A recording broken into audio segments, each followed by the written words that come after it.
Gracias por seguir en compañía de Noticias Oromar. Vamos a mantener una conversación con el abogado Francisco Icaza. Él es especialista o es constitucionalista y precisamente vamos a conversar sobre los resultados de la consulta popular. Y es que 9 de las 11 preguntas recibieron el respaldo del pueblo ecuatoriano, tanto en la consulta como en el referéndum. Ahora, desde que entre ya al oficialismo o se oficialicen los resultados, prácticamente estarían en manos estas 9 preguntas del Ejecutivo para que inicie un proceso de instrumentación. En ese marco vamos a consultarle qué sucederá a partir de ahí al doctor Francisco Icaza. Muchísimas gracias por atender esta conversación.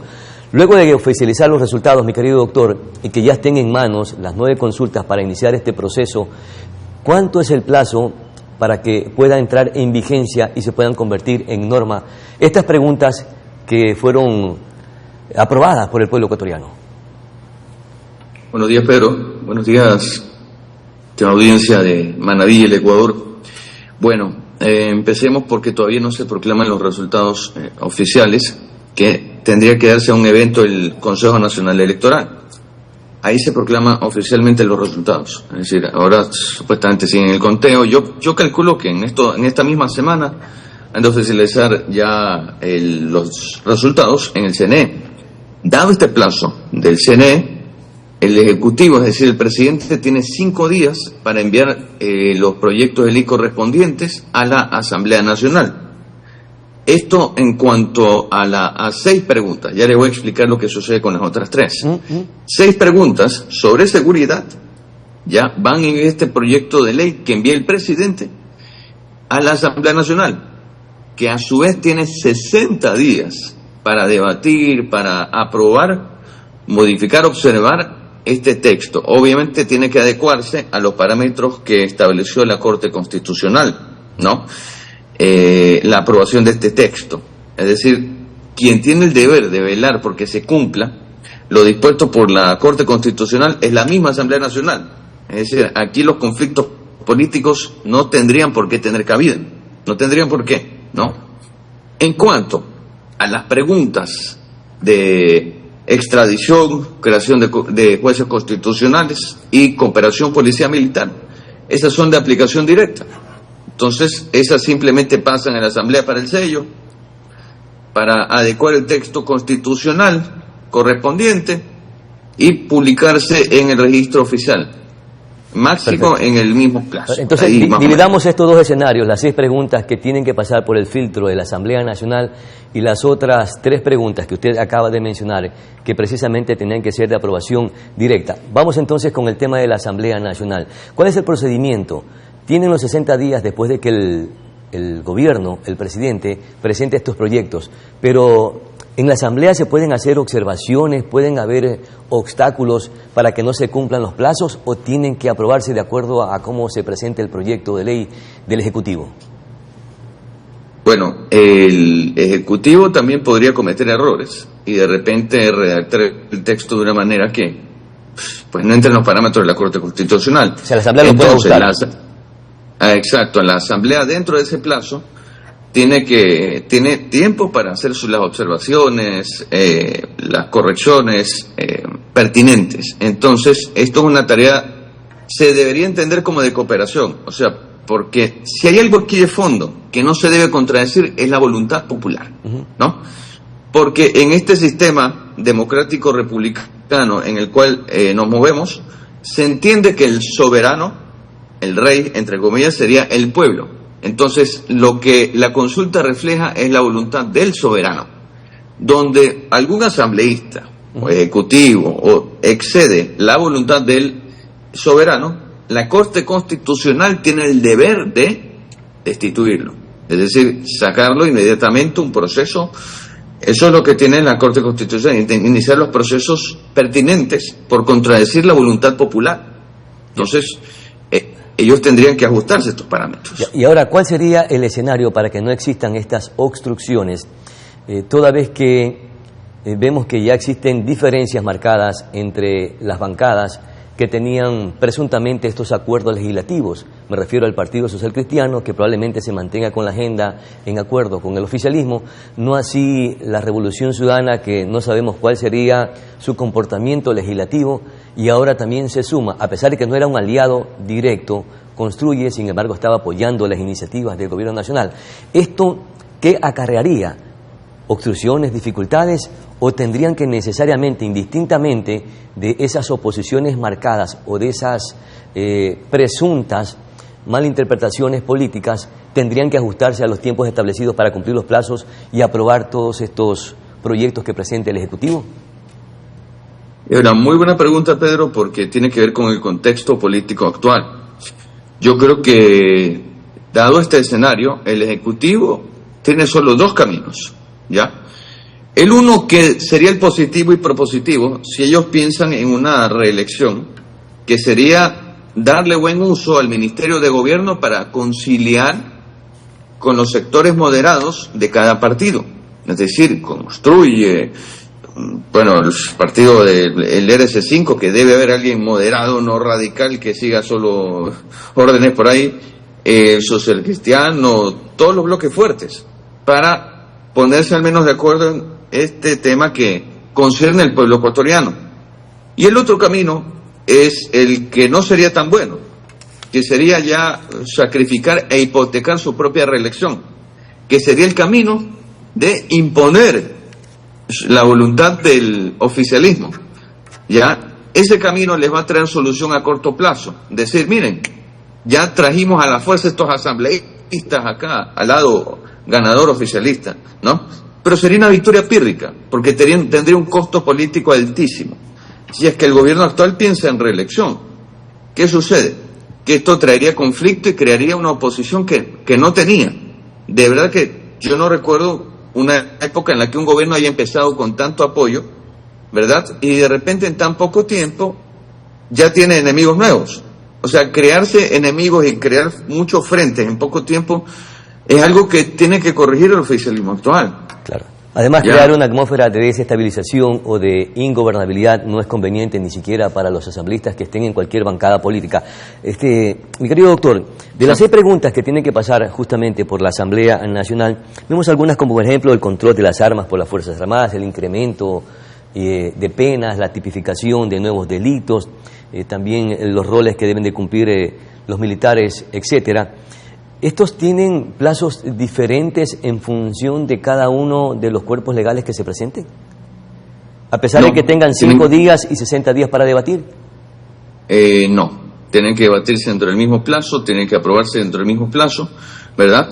Improrrogables, son 60 días. Y si no, pues ya sabemos lo que sucede, entra por el Ministerio de la Ley. Cualquier cosa que se haya tramitado. Estamos hablando entonces, para poner tiempos tentativos, a ver, en el momento que la siguiente semana se oficialicen ya los resultados, pasan los 5 días, el Ejecutivo presentan los proyectos de cada una de las preguntas, ahí tienen 60 días para debatir.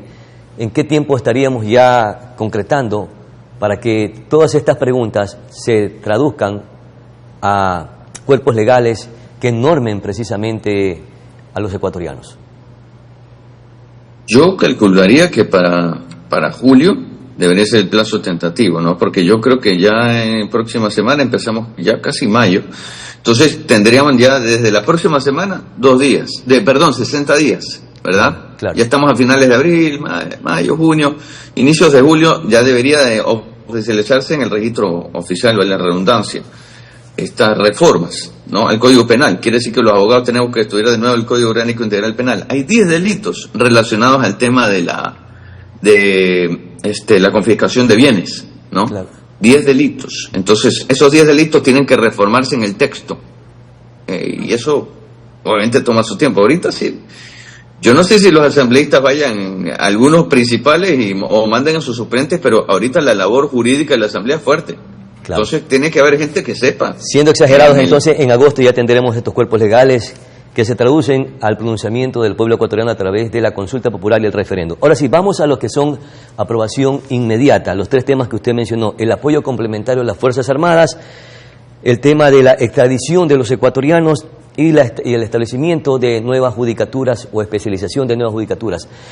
¿Cómo sería el procedimiento y los plazos para que entren efectivamente bajo aprobación directa, los tiempos y la instrumentación? Empieza con el mismo plazo de los 5 días, es decir, ya dentro del mismo paquete que ha de enviar el gobierno a la Asamblea, se envía estos textos constitucionales, ¿verdad? Y ahí el plazo es mucho menor. La Asamblea tendrá una semana máximo para ver si hay alguna falla en el texto, pero no pueden hacer mayor oposición, es decir, simplemente las correcciones tendrían que ser de forma en este sentido, porque el fondo ya está aprobado por el pueblo, es decir, son menos días, no son ni 60 días. Pero estas son enmiendas y reformas constitucionales, tienen un tratamiento mucho más especial. Así es, simplemente tienen que ir por el manual que envió la Corte Constitucional diciendo, así se va a aprobar esto. Estos textos que tienen que ver con tema constitucional se aprueban de esta manera y listo. Ahí no hay cómo perderse, ¿no? Tanto la Asamblea como el presidente ya tienen en sus manos el cómo se va a aprobar este texto. De hecho, la misma Corte Constitucional ya aprobó un modelo de enmienda a la Corte, al articulado constitucional propuesto, ¿no? Entonces, esto pues se veía en el anexo. Entonces, tal como ustedes lo vieron en los anexos, así va y así se tramita, le ponen el sello y sube al texto constitucional. ¿Y qué prioridad debe darle la Asamblea Nacional para tramitar estos procesos, tanto en el orden de las 6 preguntas que son o que forman parte de las reformas al COIT o de las otras 3 preguntas que son enmiendas y reformas constitucionales? ¿O deben ir en paralelo? Como le llamarían en el sector público, URG, urgente, es decir, es un tratamiento prioritario. Tendrían que aplazar los debates actuales, moverlos de fecha y empezar a tramitar esto urgente, es decir, desde ahora, porque aquí está la voluntad del pueblo de por medio, ¿no? Y en cuanto a la aplicación de la extradición, eso es algo que debe saber la población. Claro. Me gustaría expresárselo. Sí, justamente esa va a ser la siguiente interrogante, porque tiene que haber una instrumentación o una coordinación internacional para poder ejecutar precisamente la extradición. ¿Cómo sería? Bueno, aquí lo que tiene que hacerse es, se aprueba la extradición, se reforma el articulado constitucional, ¿verdad? Y luego de eso, no es que ya empezamos a extraditar, no. La extradición es una modalidad que depende de acuerdos bilaterales, es decir, que entre países firmen un acuerdo y digan, a ver, Estados Unidos, por ejemplo, que el favorito de todos es Estados Unidos, ¿no? Estados Unidos, yo voy a enviarte ecuatorianos que hayan cometido delitos en tu territorio o hayan transgredido tus leyes, a cambio de que tú me envíes americanos que hayan transgredido leyes en Ecuador para que cumplan penas acá y sean juzgados acá, ¿no? Bajo estos parámetros, listo. Estados Unidos, Ecuador, se dan la mano, ¿verdad? Se dan a McDonald's, ahí a celebrar el evento. Y de ahí lo llevan a la Asamblea, ¿no? Y en la Asamblea Nacional, nuestra Asamblea, ven el texto de extradición, lo revisan como cualquier tratado internacional y lo ratifican o lo niegan. Es decir, va a tener que depender también de la Asamblea Nacional el aprobar este tratado bilateral de extradición. Perfecto. Y ahí es otra modalidad política, o sea, otro movimiento político que se ve. Oye, y una última inquietud. Por ejemplo, en el caso de Carlos Pollitt, que ya es un delito transnacional y que los Estados Unidos lo está procesando en estos precisos instantes, ¿qué sucederá con ciertos nombres que también han salido a bailar en este baile o en esta danza de las actividades ilícitas? ¿Se pudiera instrumentar un proceso de extradición con estas personas que están mencionadas en este caso? Porque se cometieron delitos en los Estados Unidos. Por supuesto. Yo creo que lo que se va a destapar con Carlos Pollitt va a ser equivalente al FIFA Gate. El FIFA Gate fue este caso que salpicó a Ecuador. De hecho, hay un dirigente deportivo, creo que justo vale mencionarlo, Chiriboga, que está cumpliendo prisión domiciliaria por un tema derivado del FIFA Gate. Solo que justamente porque no podíamos extraditarlo, él está aquí en Ecuador cumpliendo la pena. Claro. ¿No? Luis Chiriboga. Si hubiese estado vigente la extradición, él estuviera en otro país cumpliendo su condena.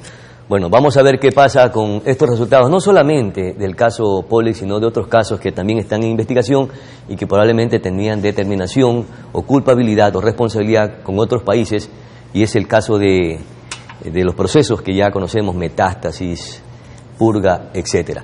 Muchísimas gracias, mi querido abogado Francisco Icaza, por sus importantes y valiosas opiniones. Vamos nosotros a una pausa publicitaria.